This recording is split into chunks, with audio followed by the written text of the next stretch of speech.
Suppose ഇനിയൊക്കെ ഒരു 10-20 വർഷം കഴിഞ്ഞ് സപ്പോസ് നമ്മുടെ ഭാഷ അനുസരണം മാറിപ്പോകാൻ ചാൻസ് ഉണ്ട് അല്ലേ? മാറിപ്പോവും. അപ്പൊ ഇതെന്താണെന്നെ പറ്റി ആർക്കും അറിയില്ല. അപ്പൊ നമ്മളുണ്ടെങ്കിലല്ലേ ഇത് പറഞ്ഞു കൊടുക്കാൻ പറ്റുള്ളൂ.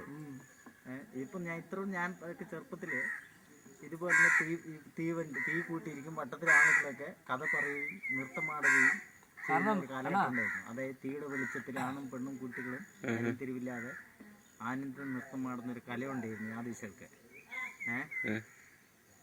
അപ്പോ ആ കല ഞാൻ ഉണ്ടായിരുന്നത് കൊണ്ടല്ലേ ഇതൊക്കെ എനിക്കിപ്പോൾ പറയാൻ കഴിയുന്നത്. ഇല്ലെങ്കിൽ കഴിയില്ല. ആദിവാസി കല സാംസ്കാരികപരമായിട്ട് വിഷയം ഒരുപാടുണ്ട്. കാരണം പണ്ട് എന്തെല്ലാം சொன்னாக்கி ഒരു ഊരിൽ ഒരുപാട് ആളുകാരനാണ്.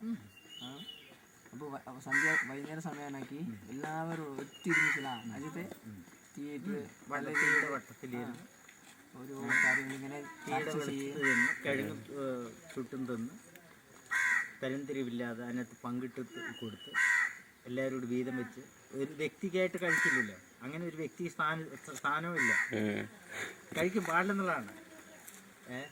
ഇങ്ങനെയുള്ള ഒരുപാട് ചടങ്ങുകളും കൃത്യനിഷ്ഠതയും വളരെ കൂട്ടായ്മയും ഒരു വലിയൊരു കൾച്ചറായിരുന്നു നമ്മുടെ ഇത്.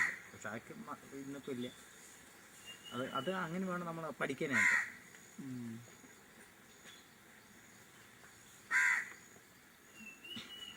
ഇന്നത്തെ കാണാം.